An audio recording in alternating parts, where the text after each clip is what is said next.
Okay, I said I would record a little video helping with the second question on the quiz because it's the hardest one that actually involves math. So the question asks something along the lines of, what is the smallest number that is divisible by 2 through 10? So you're trying to find, the chapter deals with factors and factoring and stuff like that. So the first and quickest answer is you just multiply all the numbers together, like 2 times 3 times 4, and then you're guaranteed to have something that all of those numbers are factored in. But it's a really, really big number. It's like 30,000 something. So can you do better is kind of the question that's being asked. And the thing to notice is that some of the numbers can be factored into other numbers that are already within 1 to 10. So like 2 and 3, they're only divisible by 2 and 3. They're prime numbers. But 4 can be written as 2 times 2. So 4 can be 2 times 2. Or another way to write that is 2 to the power of 2. So 4 is 2 times 2. So if we include a 4, then we don't have to, anything that's divisible by 4 is also divisible by 2, like as we can see from this. So you don't need to have multiplied by 2 and multiplied by 4. We can extend this to 8 as well, because 8 is equal to 2 times 2 times 2, which is 2 cubed. But same thing, so if we multiply something by 8, 4 will always be a factor, and 2 will always be a factor, because 8 is made up of 2's.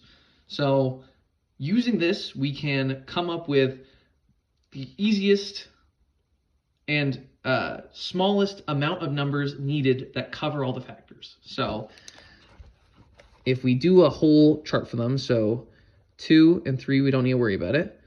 4 we already talked about is, well, I guess we could do it like this. So 2 is 2 to the 1, and 3 is 3 to the 1, so just themselves. 4 is 2 to the 2. 5 is another prime, so that's 5 to the 1.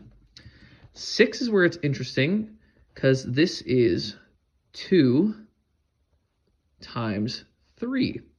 Well, those are still prime factors. So if we have something that is multiplying by 2 and multiplying by 3, will be divisible by 6.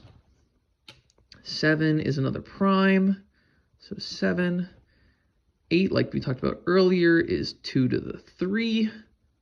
9 is 3 times 3 times 3, so 3 to the 3. And then 10 is 2 times 5.